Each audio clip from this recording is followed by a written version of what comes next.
방송 당일 26일 날 이재명 대표 이제 선거 관련해서 이제 결심 공판 2심이 열리는데요.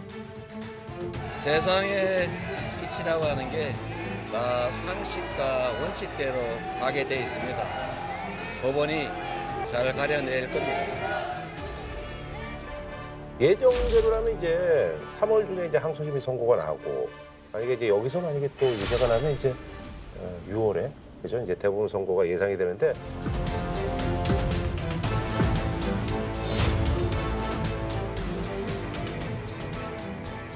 그게 우리 헌법의 미비죠. 왜냐하면 헌법 84조에 네. 그래 딱 돼 있으니까 이재명 대표 같이 범죄 혐의가 많은 사람이 정당의 공천을 받아가지고 대통령에 도전할 거를 우리 헌법 만든 분들이 상상조차 못한 거예요. 이거는 황당한 일이 이제 벌어진 거죠.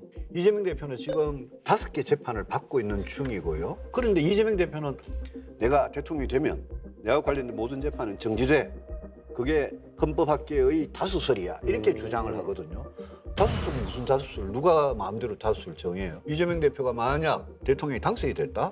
근데 재판을 해가지고 유죄, 피선거권 박탈났다. 이러면 대통령이 그만둬야 되거든요. 그래서 민주당이 만약 이재명 대표를 후보로 내면 이제까지 정당사에 없었던 황당한 후보를 내시는 거예요. 근데 후보 내지 마시고 후보 내지 말라고요. 아, 내지 마시오. 저 그런 범죄 혐의를 어떻게 후보를 냅니까?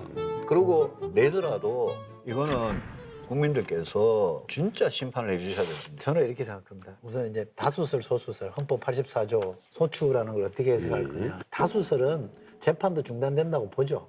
그 다수설인 건 분명합니다. 왜냐하면 대통령이 국민의 선택으로 뽑혔는데 국정의 안정을 위해서 맨날 법정에 불려다니고 수사받으러 다니는 건 얘기 안 된다. 그러니까 당연히 재판도 포함시켜서 중단되는 걸로 보는 게 맞다는 게 다수설이에요. 저도 그렇게 돼야 된다. 만약에 대통령을 국민이 뽑았어요. 민주주의 국가에서는 국민의 표가 가장 힘이 센 거잖아요. 그런데 판사들이 판결로 해서 이 임기를 중단시킨다? 그럼 그거는 있으면 안 될 얘기죠. 근데 이수석님한테 하나만 물어봅시다. 대통령이 되면 재판이 정지된다. 이게 다수설이라고 칩시다. 그러면 이재명 대표가 그러면 나중 후보가 돼가지고 대통령이 당선됐다. 5년 임기가 지났다. 그럼 5년 임기가 지나고 나서 지금 5개 재판이 다시 재개가 된다는 말입니까? 그렇죠. 그리고 우리나라 국민들은 5년 뒤에 감옥에 갈 사람을 지금 대통령으로 뽑는다? 그럼 갈지 안 갈지 모르죠. 아니 물론이죠. 물론이지만 벌써 선거법 하나만 주장이니까. 해도 징역형이 났고 대북 송금은 그 도와준 경기도 부지사 그 사람이 어쨌든. 7년 8개월 그 형을 받았어요. 판결이 안 끝났으니까. 그러니까 그 똑바로 그냥 국민들 똑바로 아셔야 된다고 제가 주장을 하는 거예요. 네, 알겠습니다. 그 좋고요. 하나만 제가 이재명 대표를 좋아하고 싫어하고 간에 지난 대선에서 박빙의 승부를 펼쳤던 후보잖아요. 0.73%포인트 차이가 났잖아요.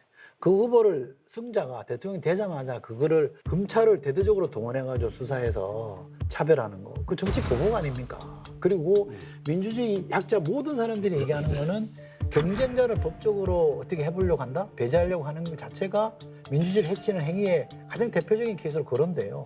시작이 그렇게 된 거란 말이죠. 우리 정치에서도 경쟁했던 대선 후보를 사법적으로 처단하려 하는 경우는 없었어요. 그렇게 따지니까 국민들이 그래 뭐 사법 리스크 있는 건 알겠지만 그 시작을 보니 의도가 너무 뻔한 거 아니냐. 정치 보복이라고 해서 지난 총선에서도 그 리스크를 안고도 지지를 해준 거 아닙니까? 그럼 이걸 국민의 뜻이 그렇다는 건 받아들여야지. 그거는 사전난말하는 거예요. 네, 그것도- 저도요. 윤석열 정권에 들어와서 이재명 대표에 대한 경찰 수사가 약간 치사하고 너무 과했다 싶은 생각은 그런 들 적이 있어요. 근데 아니, 문재인 대통령이 5년 내내 적폐 수사 그것만 열심히 해가지고 이명박 대통령, 박근혜 대통령에 대해서 문재인 정권이 어떻게 했는지 국민들이 다 아는데 그 좋고요. 하나만 제가 좀 박근혜 대통령 탄핵되고 나서 구속시킨 거는 다음 대통령 뽑히기 전이에요.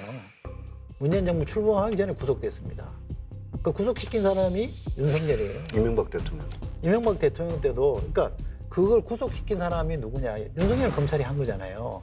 그러나 그 정부가 문재인 정부였기 때문에 다 덮어 쓰는 거예요. 아니, 그러니까 제 이명박 말은 대통령에 대한 거는 그러니까 말씀 그거는 국정농단 사태와 다른 관계없이 거예요. 그 부패였잖아요. 아니 노무현 대통령의 어떤 부패였잖아요. 비극 아니야. 거기에 대한 정치 아니 보복 부패였고 성격이 있어요. 그렇게 해석하는 건 제가 뭐라 할 수 없습니다. 뭐 부패였잖아요.